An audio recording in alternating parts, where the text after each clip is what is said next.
हम लोग यहाँ पढ़ने के लिए आए हैं, ना कि यहाँ पे जो है जान गंवाने के लिए आए हैं। जिस तरीके से हमें डिटेन किया, क्या हम यहाँ गुंडे थोड़ी हैं? अभी हफ्ते भर पहले ही कई स्टूडेंट्स ने कंप्लेंट भी किया था वाटर लॉगिंग के खिलाफ, लेकिन तब भी कोई एक्शन नहीं हुआ। कि प्रशासन के द्वारा छोटी कोचिंगों के ऊपर कार्रवाई की जा रही है, बड़ी कोचिंगों के ऊपर कोई कार्रवाई नहीं की जा रही है। मुझे लगता है कि डेथ का नंबर भी छिपाया जा रहा है हमसे। आज हम मौजूद हैं करोल बाग में। हमारे पीछे आप देख सकते हैं कि रऊज़ आइस स्टडी सेंटर है। ये वही स्टडी सेंटर है जहाँ पर हाल ही में 3 बच्चों की वाटर लॉगिंग की वजह से मौत हो गई। पीछे बच्चों का इतना बड़ा प्रोटेस्ट हो रहा है क्योंकि बच्चे चाहते हैं कि जस्टिस मिले उन तीनों बच्चों को जिनकी मौत का कारण बस यही वजह रही कि वहाँ पर एक फायर एस्केप अच्छा नहीं था या बाहर निकलने का एक रास्ता अच्छा नहीं था बिल्कुल भी। और आप देख सकते हैं अभी भी यहाँ पर पुलिस भी मौजूद है। राउफ कोचिंग सेंटर जो है उसको हाल के लिए बंद कर दिया गया है। पुलिस के बैरिकेड सब जगह लगे हुए हैं। पीछे हमारे आप देख सकते हैं कि बुलडोजर्स हैं जहाँ से सीवर पाइपलाइंस जो हैं यहाँ पर जो इलीगल हैं उन्हें हटाया जा रहा है। और बहुत सारे मीडिया हाउसेस के यहाँ पर लोग हैं जो इस जगह को कवर कर रहे हैं। और आप हमारे पीछे देख सकते हैं कि यहाँ का माहौल अभी बहुत ज़्यादा गर्म है। बच्चों को आप देख सकते हैं कि किस तरह प्रोटेस्ट अभी भी जारी है। यहाँ पर पीछे सारे बच्चे प्रोटेस्ट कर रहे हैं। They are asking for the justice of those 3 students who died. जो बेसमेंट बेसिकली एमसीडी ने मैप्स के थ्रू प्रोवाइड किया था उनको for the storage and parking, वहाँ पर इंस्टीट्यूट चलाए जा रहे थे। और उस इंस्टीट्यूट में एक बेसमेंट में 300-400 बच्चों को एक साथ क्लासेस होती थी। तो आप समझ सकते हैं कि अगर कोई ऐसी दुर्घटना हो जाए, कुछ आग लग जाए या कुछ भी ऐसी दुर्घटना आ जाती है तो एकदम से वहाँ से स्केप करना, वो भी 400 बच्चों का या 100 बच्चे भी अगर आप लेके चलें तो बहुत ज़्यादा मुश्किल हो जाती है। हमें जो जानकारियाँ मिली उसके द्वारा हमें यही पता चला है कि एमसीडी ने 13 कोचिंग इंस्टीट्यूट्स को जो इलीगल बेसिस पर चल रहे थे उन्हें बंद कर दिया गया है। जो बच्चे प्रोटेस्ट कर रहे हैं यहाँ पर, हम उनसे जानेंगे उनके विचार कि यहाँ पर प्रशासन ने क्या कदम उठाए हैं यहाँ पे सेफ्टी मेजर्स को लेके, या एमसीडी ने क्या और अलग कदम उठाए हैं। मेरा नाम अभिषेक सिंह है, मैं सिविल सर्विस एस्पिरेंट हूँ। 2022 से मैं तैयारी कर रहा हूँ। मैं यहाँ पे रह रहा हूँ। यहाँ पे जब पानी का जो है बरसात आती है तो उसमें यहाँ पे 3-3 फुट जो है पानी का भराव हो जाता है। लेकिन परसों की बात है, शनिवार जो दिन घटना घटी है उसमें बरसात का जो मौसम था वो 3 घंटे का हो गया था। उस वजह से यहाँ पे पूरा पानी जो है बेसमेंट में चला गया। और मैनुअल के हिसाब से इन्होंने बेसमेंट -2 पे जो है इन्होंने बेसमेंट बनाया। -2 पे इनका लाइब्रेरी थी, -1 जो है में पार्किंग थी, -2 में इन्होंने जो है लाइब्रेरी बनाया, जो कि सरासर गलत है। यहाँ पे बिल्कुल बेसमेंट में क्लासेस रन हो रही हैं। 500 बच्चों की क्लासेस रन हो गई। और ये कहिए खुदा न खास्ता अगर उस दिन शनिवार का दिन था। यूजुअल कैपेसिटी कितनी होती है उन बेसमेंट में जो क्लासेस होती हैं बच्चों की? 1500 तक रहती है। बट ये है कि उस दिन शनिवार का दिन था, शुक्रवार का दिन होता तो 500 बच्चे जो है क्लास लेते हैं। और 500 बच्चे अगर शुक्रवार का दिन होता तो 500 बच्चों की जान जो है आफत में आती। और केवल यहाँ पे ही नहीं, यहाँ पे जितनी कोचिंगें हैं, चाहे नेक्स्ट IAS हो, चाहे बाजीराम हो, चाहे राव IAS हो, जितनी भी कोचिंगें हैं सब बेसमेंट में क्लासेस रन करा रही हैं। और सबसे बड़ी बात यह है कि प्रशासन के द्वारा छोटी कोचिंगों के ऊपर कार्रवाई की जा रही है, बड़ी कोचिंगों के ऊपर कोई कार्रवाई नहीं की जा रही है। और अभी ये जो है 95% बेसमेंट में लाइब्रेरी चल रही हैं, जो कि जो है बरसात में पानी से भराव में आ जाता है। और सबसे बड़ी बात यह है कि 3/6 का जो डोर रहता है उसमें अगर इलेक्ट्रिसिटी इलेक्ट्रिसिटी की वजह से कुछ फायर लग गया तो वहाँ से 150 बच्चों की सीटिंग रहती है, उनको निकालना, एवैक्यूएट करना बहुत मुश्किल हो जाएगा। मेरा ये सवाल है कि क्या बच्चों ने इन इंसिडेंट्स के बारे में पहले रिपोर्ट किया या कभी FIR करी? अगर करी भी तो क्या उनकी रिपोर्ट्स को नेगलेक्ट कर दिया गया पहले? बिल्कुल हम आपको दिखाना चाहते हैं। एक किशोर कुमार नाम का लड़का है, उसने राव IAS में कंप्लेंट किया था। और ये आप जो है इसको आप जो है जूम करके दिखाइए। ये 26 जून की कंप्लेन है। ये रिसिप्ट 26 जून को हुआ राव IAS उसमें। लेकिन उसके बाद भी इनकी कंप्लेंट, ये केवल एक कंप्लेंट नहीं थी, 3 से 4 बार कंप्लेंट किया गया। लेकिन किसी प्रकार की जो है इन्होंने इस कंप्लेंट को बिल्कुल जो है वो नहीं स्वीकार किया, एक्सेप्ट नहीं किया। इस वजह से आज जो बच्चे मरे हुए हैं, केवल 3 बच्चे का डेथ नहीं हुआ है, 3 से ज़्यादा 30 प्लस जो हम लोगों का आंकड़ा है 30 प्लस पहुंच रहा है। और जो हमारे दोस्त लोग बता रहे हैं 13 कंफर्म डेथ है। और ये आप समझ लीजिए पूरी तरह इसमें प्रशासन की लापरवाही और यहाँ की एमसीडी और कोचिंग की पूरी तरह लापरवाही है। अभी हमारे साथ 2 स्टूडेंट्स और मौजूद हैं, जिसमें से एक हिमांशु है जिन्होंने हमें बताया है कि वो उस इंसिडेंट के उसी नाइट से यहाँ पर प्रेजेंट हैं, और उन्होंने हमें बताया है कि किस तरह पुलिस ने यहाँ पर डिटेन किया बच्चों को, और उसकी हम और जानकारी लेते हुए उनसे बात करेंगे, और उनके जो मित्र हैं प्रियांशु, उनसे भी बात करते हैं। आइए।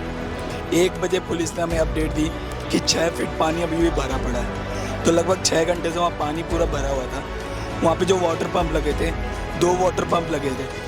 3:30 बजे 2 एडिशनल वाटर पंप आए, लगभग 10 घंटे बाद। उसके बाद जाके वो पूरा पानी निकाला गया, और तब ये बताया गया 3 लोगों की कंफर्म डेथ है। लेकिन यहाँ तमाम लोगों का ये मानना है कि ये एस्टिमेट और ज़्यादा हो सकता है, क्योंकि बहुत सारे जब ये हो रहा था, बहुत बार लाइटें बंद कर दी जा रही थी, या फिर जो हमारा टेलीग्राम ग्रुप है उसमें लगातार लोगों के मिसिंग होने की खबरें आ रही हैं। तो इससे हमें लगता है कि नंबर और बढ़ सकता है। बच्चे और अभी हॉस्पिटल में एडमिट है क्रिटिकल हालत में। तो हैं, वो तो हैं ही, लेकिन उसके अलावा हमें लगता है कि डेथ का नंबर भी छिपाया जा रहा है हमसे। दूसरी चीज़, जब हमने यहाँ जब दिल्ली पुलिस से सरकार के सवाल पूछा, तो उन्होंने हमें कोई सही से जवाब नहीं दिया। तो हम कल दिन में यहाँ से उठ के करोल बाग के जो पूसा रोड है वहाँ पे गए। तो वहाँ पे जब यहाँ के दिल्ली के डीसीपी हर्षवर्धन आए, हमने उन्हें हमारे जो डिमांड का चार्टर था वो सौंपा, और उसके बाद 2 सवाल पूछे कि अभी तक मेयर क्यों नहीं आए छात्रों से बातचीत करने। दूसरा, यहीं पे पिंक बूथ है पुलिस का, वहाँ की विमेन कांस्टेबल कहाँ थी, तुरंत इस पर कार्रवाई क्यों नहीं हुई। तो इसका ना उन्होंने कोई जवाब नहीं दिया। आरएएफ और दिल्ली पुलिस की जो फोर्स थी, उन्होंने यहाँ से छात्रों को भयंकर तरीके से घसीटा, पुलिस में डिटेन किया। मेरे यहाँ पे आँख के नीचे नाखून लगा है, मेरे हाथ पे चोट आई है, और मेरी शर्ट फाड़ दी गई थी। और उसके बाद यहाँ से हमें करीब 30 लोगों को डिटेन करके यहाँ से कमला मार्केट ले जाया गया। कितने घंटे तक तकरीबन आपको डिटेन रखा गया है? डिटेन तो हमें लंबे समय तक नहीं रखा गया, आधे घंटे, मतलब बस में ही जाते ही हमें छोड़ दिया गया। लेकिन यहाँ जिस तरीके से हमें डिटेन किया, क्या हम यहाँ गुंडे थोड़ी हैं? हम तो यहाँ स्टूडेंट्स थे, जो कि हमारे 3 भाई यहाँ, बहन यहाँ, उनका मर्डर हुआ है बाकायदा। उसके बाद हम उनके जस्टिस के लिए यहाँ मांग कर रहे हैं, तो हमारे साथ ऐसे जानवरों की तरह बर्ताव किया जा रहा है। वहाँ विमेन जो गर्ल्स थी, उनके साथ पुलिस द्वारा मैन हैंडलिंग की गई। तो ऐसी जो बदतमीजी की गई, इसके खिलाफ अब ये भी चाहते हैं कि दिल्ली पुलिस पे भी इस बार कार्रवाई हो। अभी आप देख सकते हैं कि यहाँ पर बहुत सारे बच्चे जो है in the loving memory of all those students who died in the accident, उनके लिए बहुत सारे यहाँ पर हम देख सकते हैं पोर्ट्रेट्स हैं। यहाँ पर उन्हें बच्चों ने कोट्स लिखे हैं, और हम बिल्कुल स्टूडेंट्स के बीच में ही मौजूद हैं। और हमारे साथ है प्रियमदा, जो खुद भी एक यूपीएससी एस्पिरेंट हैं। हम उनसे बात करते हैं और जानते हैं कि यहाँ पर जो हाल फिलहाल में हुआ है उसके बारे में उनके क्या विचार हैं। देखिए, 27 तारीख को की शाम को जो हुआ, वो सिर्फ कोई हादसा नहीं है, वो गवर्नमेंट और एडमिनिस्ट्रेशन के द्वारा की जाने वाले मर्डर्स हैं, वो हत्याएं हैं। हमें बहुत लंबे समय से पता है, और जो स्टूडेंट्स यहाँ रहते हैं वो सब जानते हैं कि वाटर लॉगिंग की प्रॉब्लम यहाँ पे सालों से चल रही है। 10-15 सालों से तो लगातार ही ये दिक्कत आती है। और इवन उसके बाद भी कभी एडमिनिस्ट्रेशन ने बार बार चेताने के बाद भी, अभी हफ्ते भर पहले ही कई स्टूडेंट्स ने कंप्लेंट भी किया था वाटर लॉगिंग के खिलाफ, लेकिन तब भी कोई एक्शन नहीं हुआ। और इस वजह से मतलब हमारे 3 फ्रेंड्स को अपनी जान देनी पड़ी, आप जानती हैं। और उससे इस घटना से कुछ दिन ही पहले करंट लगने से पटेल नगर में एक स्टूडेंट की, जिन्होंने प्रीलिम्स क्लियर कर लिया था, उनका मेंस होने वाला था, उनकी मौत हो जाती है। तो लगातार इस तरह की घटनाएं हो रही हैं, और कोई रिस्पॉन्सिबल, कौन है रिस्पॉन्सिबल? तो अभी तक किसी भी कोचिंग इंस्टीट्यूट ने मतलब रिस्पॉन्सिबिलिटी बिल्कुल भी नहीं ली है, और इंस्टीट्यूट ने भी नहीं ली है, और जो गवर्नमेंट ऑफिसर्स है उनको लेनी चाहिए ना। दिल्ली में नहीं कहा है, एमसीडी आज एलजी आए थे, एलजी को सारी डिमांड्स पता है, एलजी को पूरा मसला पता है, पर एलजी ने कुछ इस पे बात नहीं कही अपनी। वो चाहते तो सारी मीडिया यहाँ आती, एक प्रेस कॉन्फ्रेंस करके वो तुरंत कह सकते थे। देश में हमारे भी संसद सत्र चल रहा है, पर संसद सत्र में इस मुद्दे को उठाया नहीं जा रहा है, इस पर कोई बात ही नहीं हो रही है। जो डिमांड्स हैं स्टूडेंट के, मतलब हमारी जान पे की बात हो रही है, पर ये सारा मुद्दा आपकी प्रशासन से जो है अब क्या मांग है कि स्टूडेंट्स के लिए क्या सेफ्टी मेजर्स ऐसे फॉलो होने चाहिए कि आगे आने वाले टाइम में जो है ऐसे एक्सीडेंट्स ना हो, और बच्चे इस तरह ना फंसें वाटर लॉगिंग के थ्रू, या कोई भी अगर ऐसा फायर एक्सीडेंट हो जाता है तो क्या बच्चों की डिमांड है जो आपको पता चली है, या जो आपकी पर्सनल डिमांड्स हों? जी, सबसे पहले प्रशासन से हमारी डिमांड ये है कि ये MCD 311 ऐप इन्होंने लॉन्च किया हुआ है, इस पे हमने कंप्लेन किया था कि आप जो है यहाँ पे ड्रेनेज पानी का जो है मौसम आ गया है, आप यहाँ पे ड्रेनेज से पानी भर जाता है, तो आप इसको जो है आप बढ़िया से जो है क्लीन करवाइए। लेकिन इन्होंने प्रशासन की तरफ से कोई जो है रिप्लाई नहीं आता है। जब हम जो है इसमें कंप्लेन करते हैं, आप ये देखिए इस कंप्लेन को जो है आप इसको जूम करके दिखा सकते हैं। बिल्कुल। तो इस आप ये 18 जुलाई की कंप्लेन हमने किया और ये देखिए आप इसको जूम करिए, 18 जुलाई की ये कंप्लेन है। लेकिन कोई कंप्लेन में रिजॉल्व जो है कोई ऑप्शन नहीं है, ना हमसे कोई बात किया। और उसके बाद हमारे कुछ और साथी थे, उनसे भी हमने कंप्लेन करवाया, तो उन्होंने कहा कि ये हमारे डिपार्टमेंट का काम नहीं है, दूसरे डिपार्टमेंट का काम है। हमारी यही मांग है कि यहाँ पे MCD को अकाउंटेबिलिटी अपना जो है देखना चाहिए और यहाँ पे जो असुविधा है, इलेक्ट्रिसिटी वायर दिख लीजिए, पूरी तरह जो है इरेगुलरिटी इसमें पूरा तरह है। कहीं से अभी देखिए पटेल नगर में एक छात्र की इसी तरह दुर्घटना में मौत हो गई। आप ये समझ लीजिए हम लोग यहाँ पढ़ने के लिए आए हैं, ना कि यहाँ पे जो है जान गंवाने के लिए आए हैं। इस बात को सरकार को, प्रशासन को संज्ञान में लेते हुए काम करना चाहिए। के लिए हम यही मैसेज देना चाहते हैं कि देखिए इस तरह की घटनाएं ना हो, ये हमारा कंसर्न है।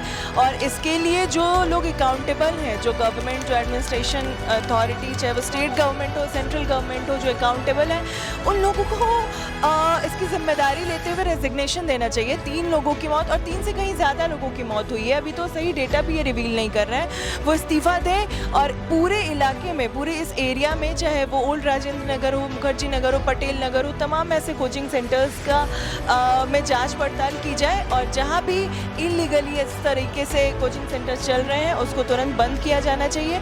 और आगे से बिल्कुल जो कंस्ट्रक्शन के जो मेजर्स हैं, जो सेफ्टी और सिक्योरिटी के मेजर्स हैं, उसमें वो लागू होने के बाद ही ये फंक्शन करें। हम यही मांग कर रहे हैं कि सबसे पहले जितने भी यहाँ रिस्पॉन्सिबल लोग हैं उनको कड़ी से कड़ी उन पे केसेस लगाए जाएं, उनको तुरंत से तुरंत गिरफ्तार किया जाए। दूसरा, हम ये मांग करें, ऐसे 90% लाइब्रेरीज हैं जो बेसमेंट में ही चलती है इस पूरे ओल्ड राजेंद्र नगर में।